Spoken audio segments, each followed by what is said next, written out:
Assalamualaikum warahmatullahi wabarakatuh.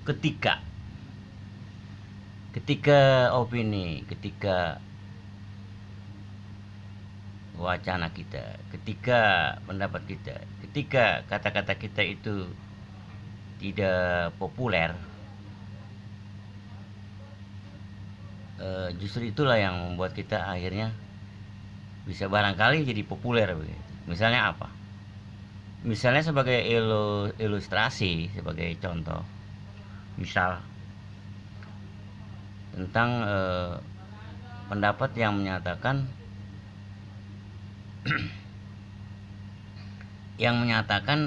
YouTube atau YouTuber atau akun abal-abal. Kalau ada tuduhan, jadi ada akun abal-abal yang bagaimana itu, yang mengkritis pemerintah gitu. Sementara akun yang tidak abal-abal itu mengkritis pemerintah itu yang lebih ilegal, lebih legal, lebih sah, lebih resmi gitu, dan boleh diikuti atau diakui, disetujui dan sebagainya. Kemudian akun abal-abal itu walaupun kritikannya atau opini yang kritis itu yang sifatnya konstruktif karena dia anggap abal-abal, itu nggak perlu diikuti, nggak perlu didengar. Saudara-saudara sekalian, yang maksudnya akun abal-abal itu yang gimana gitu kan ya? Kalau buzzer rupiah itu ya, walaupun mereka besar ya, misalnya besar katakanlah seperti itu, apakah itu yang dibilang abal-abal? Saya rasa itu bukan, karena dia didukung oleh dana, ya kan? Didukung oleh dana dan intelektual mereka yang di atas standar gitu, otaknya di atas standar, dan mempunyai gelar, mempunyai pendidikan dan sebagainya. Saudara-saudara, singkat cerita saja, kalau yang disebut akun abal-abal adalah akun-akun yang miskin, yang minus viewer, minus subscriber, minus jam tayang, dan sebagainya, yang nggak populer begitu. Kemudian apakah mereka tidak boleh menyatakan pendapatnya, opininya,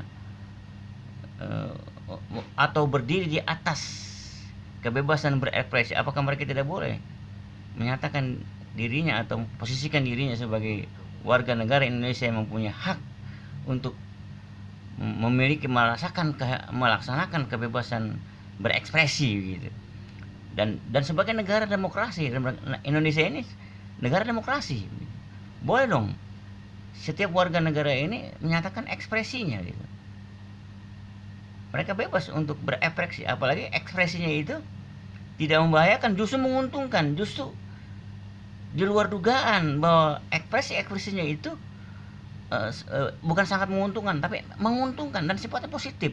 Dan itu terbukti, teori-teori dari ekspresi yang disampaikan oleh akun abal-abal ini justru itu terbukti benar gitu.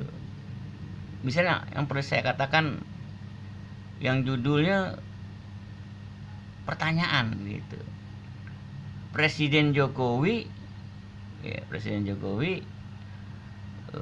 the king of lip service, tanda tanya begitu. Apakah benar beliau sebagai presiden kita ini hanya pemanis bibir gitu, menanam tebu di bibir ya, atau lip service ya, atau ginju aja gitu, atau ucapan aja tidak sesuai dengan perbuatan? Seperti saya katakan di dalam opini itu, bahwa beliau bersikap seperti ini menurut dugaan saya, asumsi saya. Kenapa beliau begitu? Karena beberapa presiden, dari Presiden Soekarno, Presiden Soeharto, Habibie, ya kan? Kemudian Gus Dur, kemudian Megawati, kemudian SBY, dan sekarang selama mau 2 periode ini Jokowi. Itu di bawah Jokowi itu nggak ada yang mampu membangun, Pak. Nggak ada yang mempunyai keberanian untuk membangun jembatan dan jalan-jalan permanen mewah dan kuat dari Sabang sampai Merauke, dari Aceh yang dekat Thailand itu sampai ke Papua, Irian Jaya, dekat mana itu, dekat Amerika, Haiti.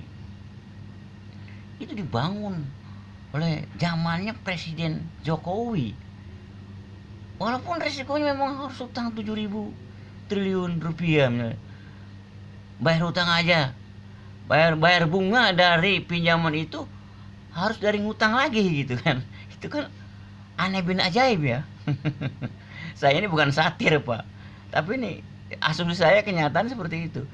Tapi positifnya kita mempunyai bangunan-bangunan.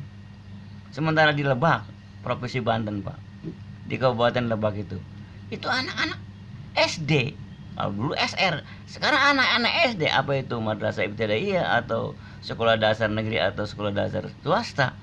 Itu kalau mau pergi sekolah itu perlu waktu lama, berjam-jam, dan harus menyeberangi sungai. Dan menyeberangi sungai bukan di jembatan, Pak. Bahkan bukan di jembatan bambu. Iya. Yang barangkali bisa dilewati dengan motor, iya kan? Kalau darurat.